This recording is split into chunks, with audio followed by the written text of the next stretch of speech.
বন্ধুরা, আমি সুমি। আপনারা দেখছেন সুমির রান্নাঘর। আজ দারুণ একটি রেসিপি নিয়ে চলে এলাম। বাঙালির খুবই প্রিয় ইলিশ মাছ দিয়ে কাঁচকলা আলুর ঝোল। চলুন তাহলে রেসিপিটি শুরু করা যাক। তার আগে আমার রেসিপিটি যদি ভালো লেগে থাকে চ্যানেলটিকে সাবস্ক্রাইব করতে ভুলবেন না। চলুন তাহলে রেসিপিটি শুরু করা যাক। রান্নাটি করার জন্য কড়াইটি বসিয়ে নিয়েছি। কড়াইটি গরম হয়ে গেছে, কিছুটা তেল দিয়ে দেব। তেলটি খুব ভালো করে গরম হয়ে গেছে। এখন ইলিশ মাছ ভেজে নেব। আমি আগে থেকে নুন হলুদ মাখিয়ে রেখেছি মাছে।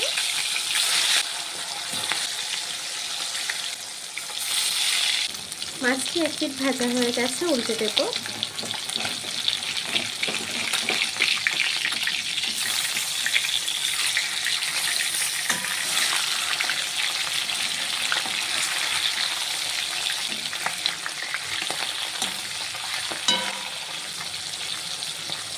মাছটি ভাজা হয়ে গেছে, তুলে নেব।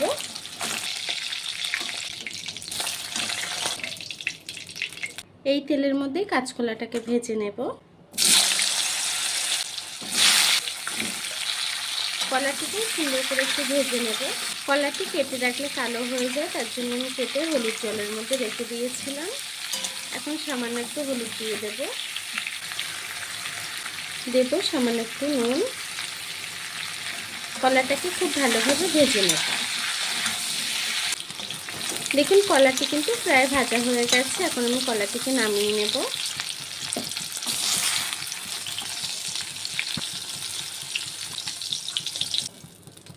এই তেলের মধ্যে আলুটাকেও ভেজে নেব। আলুটিকেও খুব ভালোভাবে ভেজে নেব। আমি একটা আলু কেটে দিয়েছি। আলুটিকে সামান্য একটু নেড়ে ছেড়ে নিয়েছি। এখন একটু নুন হলুদ দিয়ে দেব সামান্য একটু হলুদ গুঁড়ো, দেব সামান্য একটু নুন। প্রথমেই নুন হলুদটা দিয়ে আলুটা লেগে আসে, তার জন্য আমি একটু নেড়ে ছেড়ে তারপরে দিলাম। আলুটাকে আরও একটু ভেজে নেব। আলুটি ভাজা হয়ে গেছে, আলুটিকেও তুলে নেব।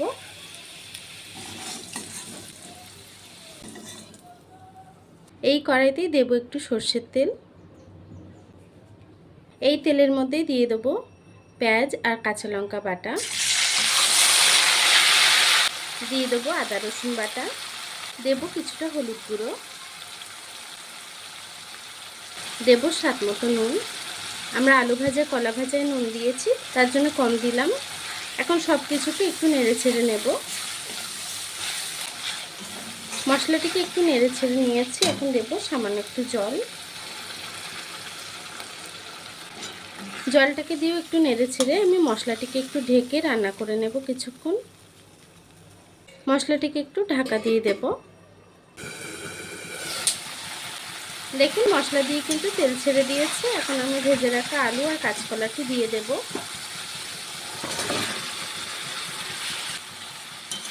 আলু আর কাঁচকলাটাকে দিয়ে একটু রান্না করে নেব মশলার সাথে।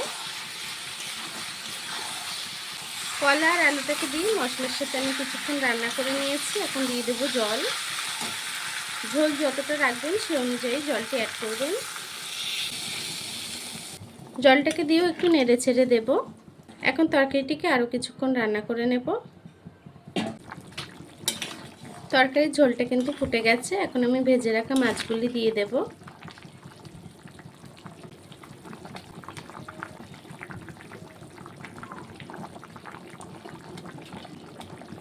মাছটিকে দিয়েও একটু নেড়ে ছেড়ে দেব। মাছগুলো ঝোলের তলায় একটু ডিপ করে দেব। এতে তেল মশলাটা মাছের মধ্যে ভালোভাবে চলে যাবে, খেতেও ভালো লাগবে। আমি আরও কিছুক্ষণ তরকারিটিকে রান্না করে নেব।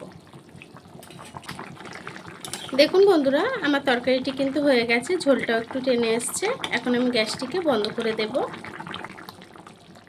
তরকারিটিকে এখন নামিয়ে নেব।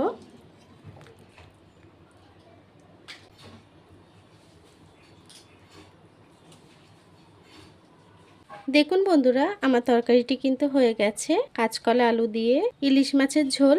আমার এই রেসিপিটি কেমন হয়েছে কমেন্ট বক্সে জানাতে ভুলবেন না। রেসিপিটি যদি ভালো লেগে থাকে চ্যানেলটাকে সাবস্ক্রাইব করে পাশে থাকবেন। আর এতক্ষণ ধরে আমার রেসিপিটি দেখার জন্য আপনাদেরকে অসংখ্য ধন্যবাদ।